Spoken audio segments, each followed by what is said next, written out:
और वहीं पेगासस जासूसी मामले के सामने आने के बाद अब राजस्थान में फोन टैपिंग मामला एक बार फिर से गर्म गया है और दिल्ली पुलिस की क्राइम ब्रांच ने मुख्यमंत्री अशोक गहलोत के ओसीडी लोकेश शर्मा को समन भेज पूछताछ के लिए बुलाया है। जानकारी के मुताबिक लोकेश को क्राइम ब्रांच ने नोटिस भेजा और 24 जुलाई सुबह 11 बजे पेश होने को कहा है। और वहीं आपको बता दें कि इससे पहले सरकारी मुख्य सचेतक महेश जोशी को भी पूछताछ के लिए बुलाया जा चुका है, लेकिन उन्होंने कोरोना और स्वास्थ्य का हवाला देते हुए पेश होने से इनकार कर दिया था। और वहीं आपको बता दें, राजस्थान फोन टैपिंग मामले गजेंद्र सिंह शेखावत की एफआईआर से जुड़ा हुआ है। गजेंद्र की शिकायत के बाद क्राइम ब्रांच ने मुख्यमंत्री अशोक गहलोत के ओसीडी पर 25 मार्च को मामला दर्ज किया था। उनका आरोप था कि फोन टैपिंग के जरिए उनकी छवि को खराब करने की कोशिश की गई है।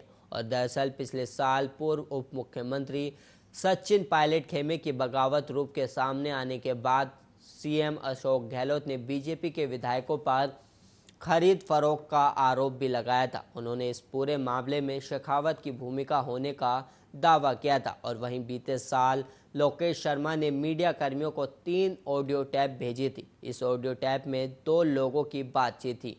और वहीं गहलोत सरकार और कांग्रेस ने दावा किया था कि इस टैप में एक आवाज़ शेखावत की है तो दूसरी पायलट खेमे की विधायक की।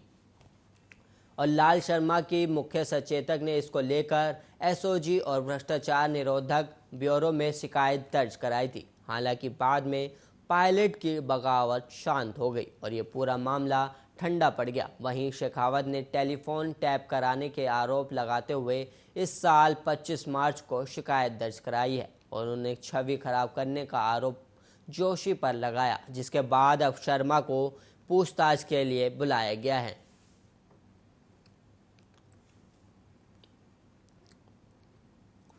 देश की राजधानी दिल्ली के उपराज्यपाल अनिल बैजल ने डिप्टी सीएम मनीष सिसोदिया के लगाए गए सरकारी कामकाज में दखलंदाज वाले आरोपों पर नाराजगी जाहिर करते हुए जवाब दिया है। एलजी ने मनीष सिसोदिया के लगाए गए सभी आरोपों को गलत ठहराया है। दरअसल मनीष सिसोदिया ने एलजी को चिट्ठी लिखी थी। जानकारी के मुताबिक इस चिट्ठी में उन्होंने कहा था कि एलजी बीते कुछ महीनों से दिल्ली सरकार के विभिन्न विभागों के प्रमुख अधिकारियों को बुलाकर बातचीत कर रहे हैं। साथ ही उन्होंने कार्यों से संबंधित दिशा निर्देश भी दे रहे हैं। आपको बता दें, मनीष सिसोदिया ने लिखी इस चिट्ठी को मीडिया में सार्वजनिक भी की थी। अनिल बैजल ने इन आरोपों पर जवाब देते हुए कहा कि ये सभी आरोप पूरी तरह से बेबुनियाद हैं। और एलजी ने कोरोना वायरस की बात करते हुए कहा कि दिल्ली डिजास्टर मैनेजमेंट अथॉरिटी कई फैसले ले रही है, जिसकी जानकारी सीधे तौर पर सरकार को भी होती है। ऐसे में ये कहना बिल्कुल उचित नहीं होगा कि दिल्ली सरकार के किसी भी कार्य को रोका जा रहा है। और वहीं एलजी अनिल बैजल ने डिप्टी सीएम मनीष सिसोदिया की बात पर नाराजगी जताते हुए ये भी कहा कि उन्होंने इस लिखी चिट्ठी को मीडिया में देकर सार्वजनिक किया, जबकि अगर उन्हें किसी प्रकार का कोई संदेह था तो वो सीधा उनसे मिलकर बातचीत कर सकते थे।